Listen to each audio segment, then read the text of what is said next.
Welcome to my dungeon. Welcome to Cauldron's Krypt. I'm your host, Master Cauldron. I'm going to use my 20 plus years of experience to dispel myths, get rid of stereotypes, and answer your questions about BDSM. You can call in at 865-268-4005 to leave your questions or visit the Krypt at cauldronskrypt.com. Tonight we're going to be talking about, and this is from an article on yourtango.com, 7 safe ways to explore BDSM without hurting your marriage. And I'm going to just basically steal a lot of this. There's some good tips in here. Obviously, the first thing that it starts with is something that we always talk about here. Step number 1, how to have fun interactions, introducing some BDSM to your marriage. Communication. Imagine that. Who would think about communication? That was the one that let me know that this was actually going to be a decent article. I wish I had somebody joining me tonight. That would be fun. Wow, it's been a while since we've done this, so I'm a little out and about. Also got the new tapestry covering up the cross tonight. All right, so before you can start your sexual exploration, make sure you're speaking the same language. If you haven't gone to cauldronskrypt.com/survey, you can get your free survey there. Thank you to Miss Amy Smith in the chat for helping with all the technical stuff on that. But it has tons of limits and interests, kinks, anything and everything that you could possibly ever want to think about. And some things that you don't want to think about. For me, that would be gates of hell. That's definitely one of those things I don't want to think about. I'm not into CBT. And that does not stand for cognitive behavioral therapy in this stance, as you all know. But really talk about your feelings, your history, your bondage experience, any and everything. And I know that not too long ago we did a BDSM and marriage episode, but this article had a few additional things in it. It can balance the power in your relationship. Now, that is often an interesting thing when you're talking about BDSM and a power exchange dynamic. How can it balance? 62% of people participating in this survey said that a healthy sexual relationship can never truly exist when one partner has power, control, or dominance over the other partner. And it's interesting that the ones that participate in a DS dynamic as husband and wife, or boyfriend, girlfriend, girlfriend, other, I think I filled in all the gaps there, were the ones that said that it is very possible because they understand that it is the truest form of partnership as a DS couple, something that a lot of people don't understand, especially when you're getting into T.P.E, total power exchange. A lot of people believe that that is actual slavery and that you can just do anything and everything. And that's not necessarily the case. You don't have the right to take away somebody else's human rights, and another person cannot agree to give you all of their rights. You cannot agree in the United States, in every state or any state, to abuse. So once it reaches the path of abuse, then that is no longer BDSM, and that would be abuse. So the partnership has ended at that point. That is reason number 2. It brings balance in the power of an existing relationship. And it does that through step number 1, the communication, really talking things out and determining from there where it's going to go. Don't blur your boundaries. There is one essential rule of BDSM that you must maintain. The erotic power exchange is temporary. In other words, when you play with power in the bedroom, and that's what most of this is referring to as kink. When you play with power in the bedroom, that power exchange begins and ends there. And typically we do address the love and respect and the DS or MS dynamics or the property owner dynamics. And this we're really getting into a lot of the kink, which is why I wanted to do this topic, is because it's quite a bit different. Though it's the same subject, basically. It's taking it from a different aspect. I've started working with a lot of couples, which if anybody out there wants an outsider's opinion of your relationship, contact me. Your first session will be free. And then after that, there is a small charge. You can get it for $25 a month if you're an executive producer through Patreon. But if you're not, then it's going to be a little bit more. But anyway, to continue on with what I was saying there about the power exchange beginning and ending in the bedroom for kinksters, Remember, we're not talking DS, we're talking kinksters, and that's okay. We don't judge here. I prefer it lifestyle. Other people can't do that. And really, in a lot of studies that have been done, and I wish I had the links for those to throw up for you. I know they're referenced in the book Dominance and Submission, which is by Michael Mackey, M-A-K-A-I. He references them there. But 20% of people are truly submissive. 20% of people are truly dominant. That leaves 80% of all people that are not in that category for what they consider the majority of the time. So that means that just about everybody is some kind of switchy. And that's funny because a lot of people get frustrated with switches. A lot of the old school people, thankfully, it's becoming a lot more recognized that people are just switches. All right. You may love getting a great spanking within the erotic context, but that doesn't give your husband permission to slap your butt whenever he wants. You may get off on being called nasty names in bed. Ooh, you nasty. But you would never imagine being called those names in day-to-day life. No matter how kinky you get in bed, maintain a balanced partnership in the larger context of your relationship, one built on mutual respect and love. As the article says, or as we always say, the rules to love by. Rule number 1, kinky. That's KNKI, comes from the Kinky app, available on all platforms, not a sponsor, and stands for knowledge, no intolerance, kindness, and integrity. Rule number 2, safe, sane, consensual, and informed. I know, I switched them up. And rule number 3, the quote from Mr. Paul Young. Submission is not about authority. It's not about obedience. It is all about relationships of love and respect. So, again, we're talking about introducing BDSM to your marriage. This is the proper way to do it slowly. Talk about it. Don't blur the boundaries. Well, let me go back to number 2. Balance the power in your relationship, and you do that through open communication. And then you start allowing the kink to enter into the bedroom, and it stays there. Get specific about what you want. All of this is really based on communication, but this is step number 4. Get specific about what you really, truly want.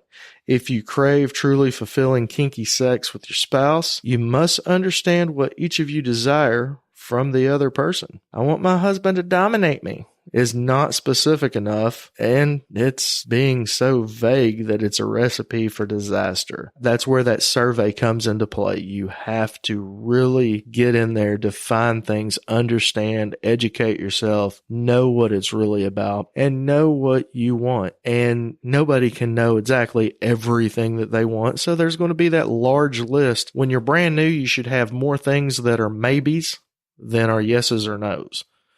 And then lead into those carefully, especially when you're talking about things that we know. I think everybody in the chat room, and hello, everybody. I see Buffalo Dom, Amy Smith, quite a few friends.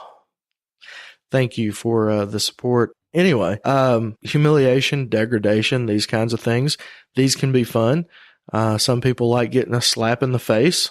That can always be fun and exciting to give or receive if you're into that. But that's not something that you want to start foreplay with, obviously, when it comes to walking up and somebody's doing the dishes and just pop, even if it's light. That's probably going to end up being pretty offensive. So you have to remember the context behind these things. Just because they're fun in one aspect of life doesn't mean that they're going to be fun all the time, which leads us straight into taking baby steps. Baby steps. And you may not be a little or a middle, but you can still take those little bitty baby steps and be very cautious. BDSM does not have to ever involve pain. What? What did this person write? BDSM does not have to ever involve pain. Ouch. That's a harsh reminder for me, as you guys know, because I love it so much. Giving it, that is. Anyway, but no, it doesn't have to involve pain. And if you don't want it, you don't have to go all the way at once. And that's another place where people hit frenzy and make these mistakes. I forgot to mention, I just jumped straight into this because I was running late. I do see a lot of the comments, and which I guess the one about the t-shirt was the last one. It does look good, and you're the one that put the logo together for me, so thank you so much for that. But after I get done going through these 7 things, then I'm definitely going to open it up for questions. So I'll look at the chat again then, make sure that you guys have some stuff for me. So moving into the next one, switch it up. One of the biggest frustrations that I have with working with newbies. Now, I love it. You guys know I love this lifestyle. I wouldn't have been a part of it for so long if I didn't. However, everybody has this idea, really, or not everybody. That's very black and white. Let's tone that down, soften it up a little bit. Most people, a very large percentage of people, think that they know exactly what they are when they come into the lifestyle. And you need to give yourself the opportunity to switch it up, because you may think that you are just the domly dom because you are successful, or you are in charge at work, or because you're a man, or because you're an alpha female. That's not necessarily true. If you're really comfortable with yourself, you have some maturity on you, then you're not going to be afraid of things. I find that people who are afraid of submitting or giving it a go or bottoming are the ones who either that's really who they are and they're afraid of who they really are, or they're afraid of what other people will think. I was watching a show about swingers, a documentary. I can't remember if it was on Netflix. Yeah, it was on Netflix. It was a very short series that took place several years ago in England, is where it was recorded, or Europe, not just England. But it was called, what was it? The Real Wife Swap or something like that. And it was just a pretty cool reality show about the swinger community in Europe. And there was, in the last episode of the show, there was a guy that was so incredibly homophobic, but you could tell from the way that he talked about it, the only reason why he was afraid of it was because deep down he wanted to give it a try. And I hate sounding judgy or like being one of those, oh, well, you're just homophobic because you really want to, whatever. I don't like being like that. But in this case, I think anybody would come to that conclusion. But don't be afraid to try new things, to switch it up when it comes to topping and bottoming and that type of thing. All right. So what the author of this article wrote: in the BDSM world, a switch is someone who enjoys both domination and submission. Oh, really? We didn't know that, did we? Even if one of you is more inclined to one role or the other, it's important to explore switching it up. Once in a blue moon, experiencing kink from both sides of the power equation is the only way to fully understand it. Some people would disagree with that. Some people say, no, I come in as a dom, I'm just a dom. Other people would say, nope, come in as a sub, I'm just a sub, or a top, or a bottom, or whatever. So I tend to believe that when it comes to impact play or any type of play, you do need to experience it. You need to know what it feels like. You guys can't see my toys hanging up here on the wall, but here is a nice little single tail. Here's a nice little single tail. It's a 4-foot. And before I use that on somebody, before I started using it again on somebody, I took a long time to practice with it to make sure that I wasn't going to harm them. Hurt is good, harm is bad. And I also know what it feels like. I've had one of these used on me. To me, personally, freaking hate it. It sucks. Other people would absolutely love it. But yeah, no matter what the toy is, you may know what this is. This is for pulled pork or chicken or whatever, doing barbecue. I use them as claws. I have 2 of those, and they're pretty sharp. My submissive has a temporary scar on her arm right now from where I drug one down her arm. It didn't like cut and slice her open, but it'll last for a couple of months and then it'll go away. But I know how that feels. I sat around using those, just clawing at myself to see what it was like. Whippingstripes.com, my personal maker of everything paracord and leather. This is one of their toys. Also, the whip was as well. Yes, it's pink. I'm not afraid of pink. Actually, Funsize has the other one. I bought a pair of these. I gave one to her for Christmas or birthday last year. I can't remember which. And then I have this one. Very short, very effective. I know how it feels. So I'm just saying, give it a go.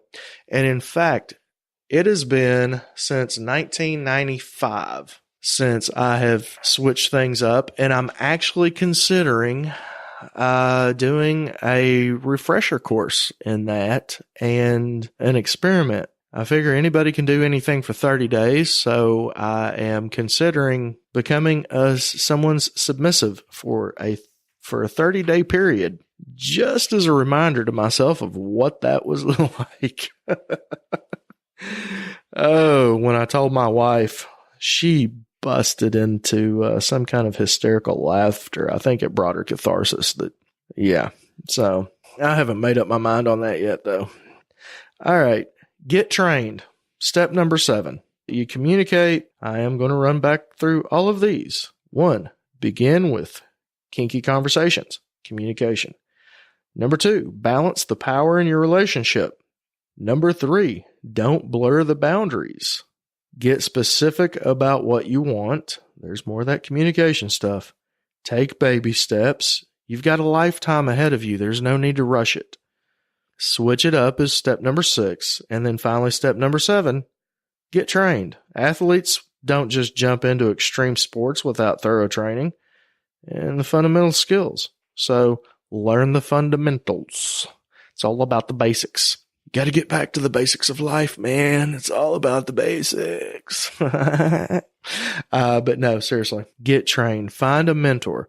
FetLife.com, the Facebook of the fetish community, and you can get a lot of help there. Meet people, go to munches, participate, talk to people in groups. If you have something that you like, there's 1,000 groups just on the single tail. So if you have a particular implement or weapon of ass destruction that you prefer, floggers, paddles, canes, whatever it is, they've got groups and there's a lot of good information. Always consider your source and take everything with a grain of salt.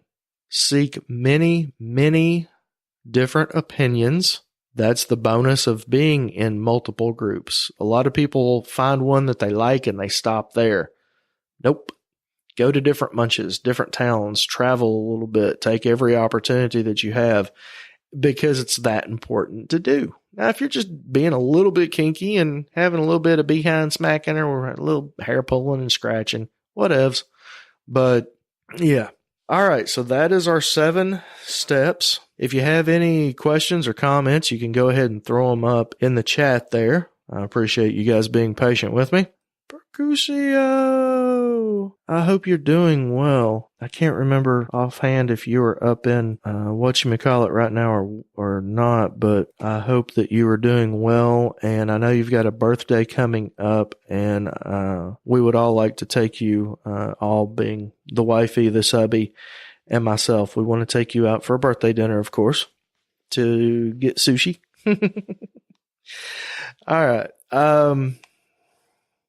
There's that word again. Buffalo, what word were you referring to?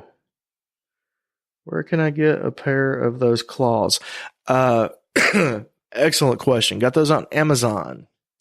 They are Zenware. I'll type it into the chat. Zenware. Well, maybe if it will let me.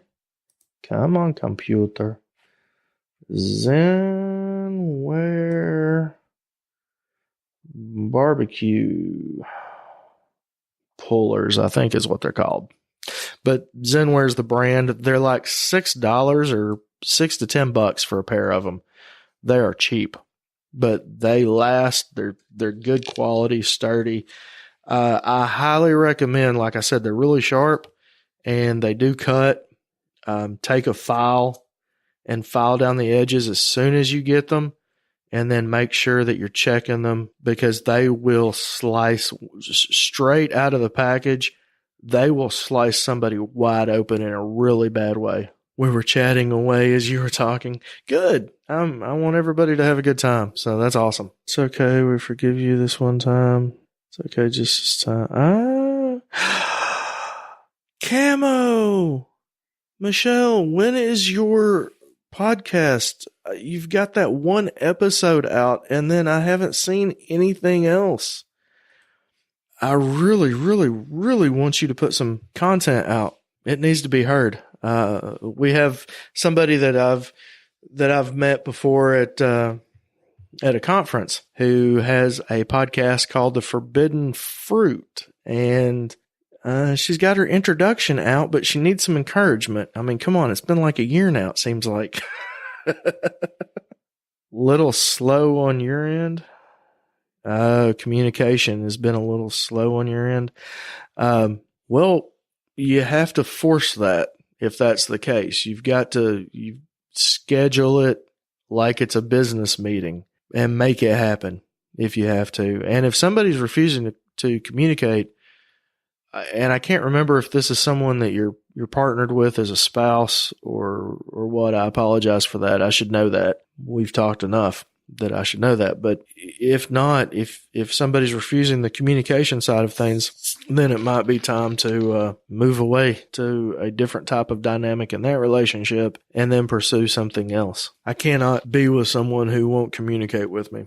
Okay, and this is not a segue at all, because I don't want anybody to think that this is the case. The case is she made a conscious decision to no longer be part of the show. So the episode that I'm going to release tomorrow has Funsize interviewing Bratty Red that we've talked about several times on the show, and that will be her last appearance on Cauldron's Krypt, unfortunately. Some of that is my fault. So I had misworded a few things, and some things you just can't make up for. So Funsize, unfortunately, will not be coming back to the show, as she told me this week. So I'm going to miss her. That is going to leave an empty place in the show. But we will move on, and she and I will remain friends. And it wasn't a great big blow up or fight or anything like that.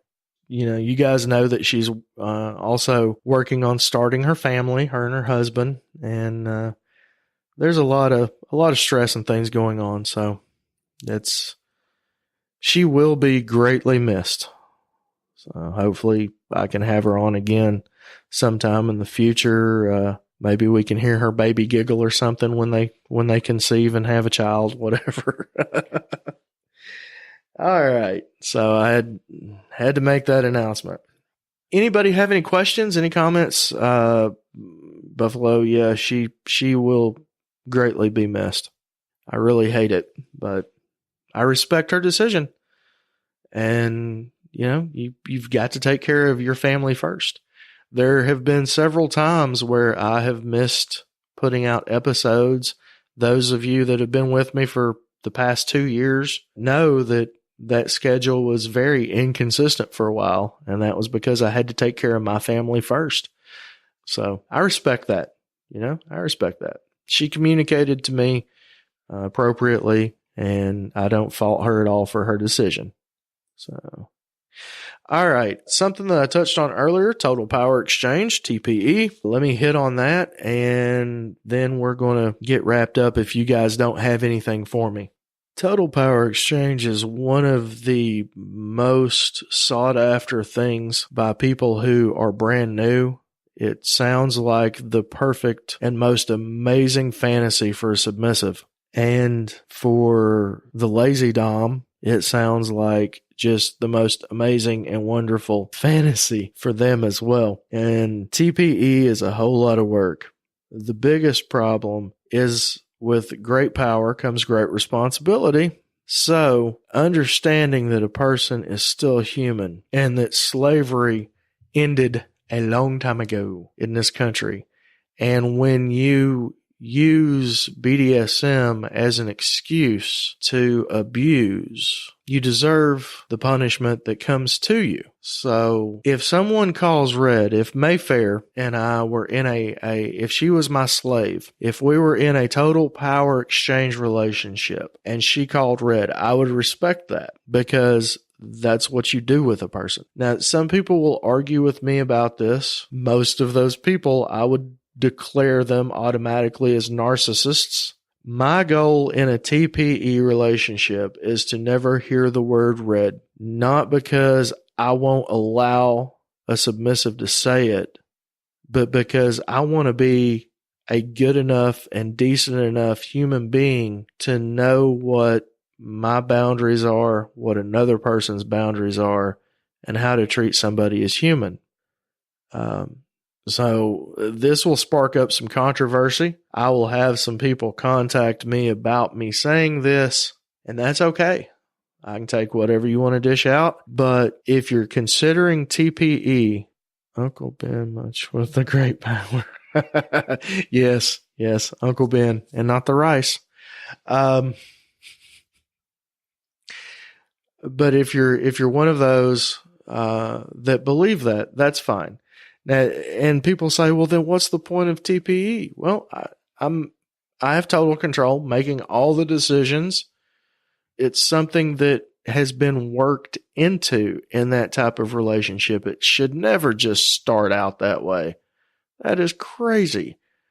And it's not going to work. And a saying that I used to say all the time.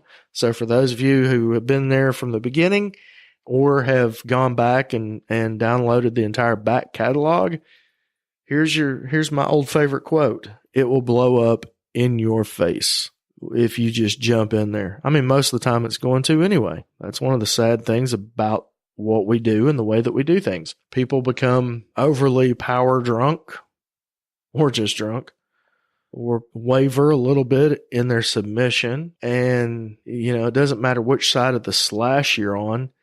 When these type of things take place, it makes people question things. And because most people jump into these type of relationships too quick, they end.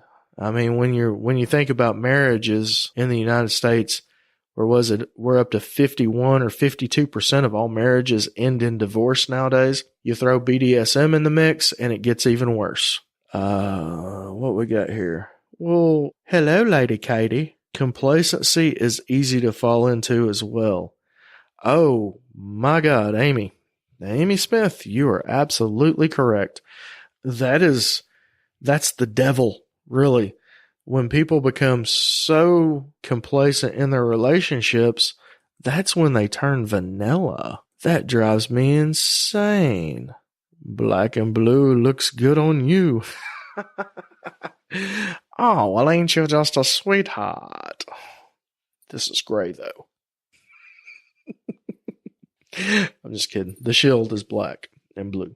So, thank you very much. All right. Well, Lady Katie, now that you've come into the room, you need to thank you for the compliments.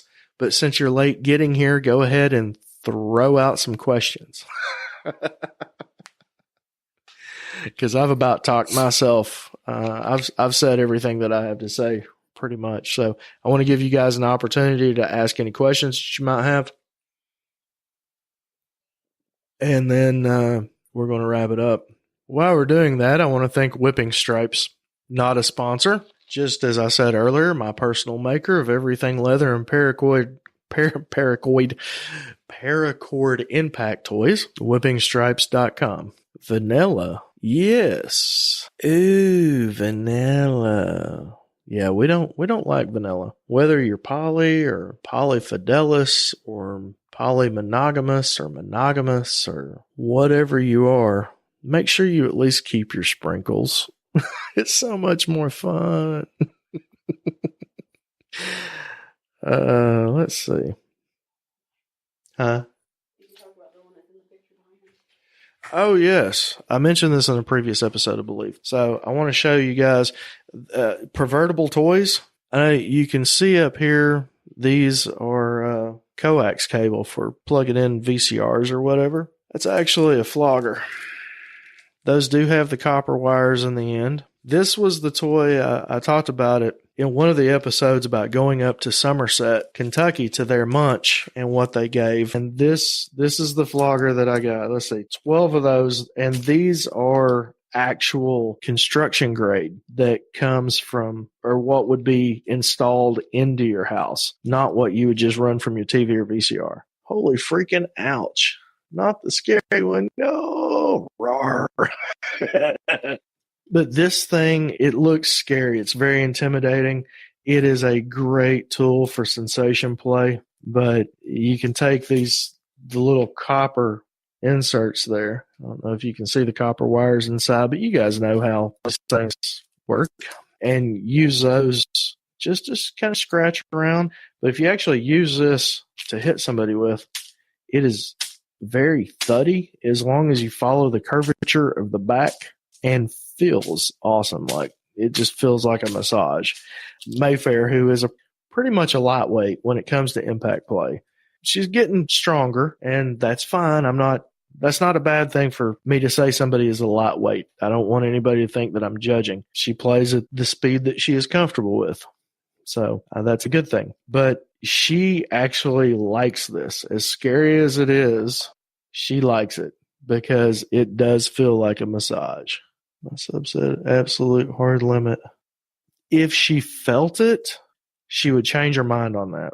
Like, if I could hand this to your sub and she could hit herself with it and try it, I promise you she would change her mind on that. But I just want to thank the good folks up in Somerset, Kentucky for having me up to do a demo and being included in their munch. And I was so honored at the end when we had to leave, and they presented me with this. It's quite nice. I've got a lot of enjoyment out of it. K2SO, you're the man.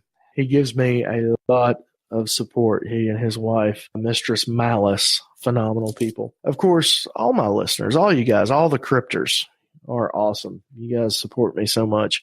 I wouldn't do it without you. Never rush into any stuff. Baby steps. You convinced me it could be used lightly. Oh, yeah. No, it's a sensation toy, really. It feels amazing. That sounds like the paracord flogger you mentioned of mine when it thuds. So I think I could manage that. Yeah. Well, if I had one of those like I was promised 2 years ago, I would be able to give you a comparison. Let me scroll down a little bit here. Yes, seems to be a thing around me lately. People jumping into things head first. Do your homework on play and people. Absolutely. And, we talk about vetting a lot, and we can vet and vet and vet and vet. I'm 41. I could start vetting somebody and vet them another 41 years, and 30 seconds into play, them come off with some messed up stuff. I think as educators, one of the things that we do wrong when we're putting all this emphasis into the vetting process is we forget to tell people that it's not perfect. And sometimes it's almost like we drink our own Kool-Aid as educators. And we get so used to putting out this ideal concept, and we forget that nothing's perfect. There really is no ideal situation. So, all right. Well, guys, I really do thank you. I'm going to give you 10 seconds here to throw anything else at me. And if I don't get anything else, then I'm going to go ahead and end it. I don't have the list of Patreon supporters in front of me, but I do want to thank all of the executive producers, senior producers, and junior producers. Also, if anybody out there is looking to be a benefactor, that is $4,000 a month, and you get to be a co-host on the show. So, yeah. But no, seriously, thank you so much to everybody that gives me whatever type of support you do, whether it's just being there when I need somebody to run something by or to lean on or whatever the case. It sucks that I can't go to a munch. Oh, yeah, that is rough when all the munches end up being when you don't have a babysitter or something. That would make me not a brat with permission, just saying. Oh, we could throw things. Yeah, you can throw things at you can throw questions at me. Absolutely. You little brat. No, you're a good girl. Not that I have any right to say that to you. We've been friends for way too long. But all right, guys. Well, thank you so much. I'm going to be doing these live shows, and I will put them out into the feed, of course, so that you can go back and listen to them. Of course, I'll cut them, edit them, and clean them up and make them all pretty and snazzy. But thank you so much for, like I was saying before, for the support, whether it's just being here or being an ear when I need somebody to talk to. Oh, thank you, Tim and Kayla. Yeah. Patreon, buying the t-shirts. You can actually get one of these tapestries from TeePublic if you're interested. This is the largest size that it comes. I think it's like an 8x6 or something like that. I don't know if anybody would want one, but yeah, all that stuff. So thank you so much for everything that you do. That's going to wrap it up. Love you, and I mean it. Have a week. And that wraps up the live show. Thank you so much for listening. I hope you found as much value in that article as I did. For more information, go to cauldronskrypt.com. You can find all of our contact information there, the survey that I talked about, social media links, anything and everything that you could want. And if there's something that you would like to have that is BDSM related that is not there, drop me a line. I'll see what I can do to get it there for you. Thank you again to Whipping Stripes, my personal maker of all things leather and paracord impact, BDSMcontracts.org. You guys are awesome giving us those contracts to give away. And FetLife Group, that is where those giveaways take place. So be sure to join us over there. Again, all that contact information is at cauldronskrypt.com. For this episode particularly, go to cauldronskrypt.com/153 for the show notes. This has been Master Cauldron for cauldronskrypt.com. Unearth the truth.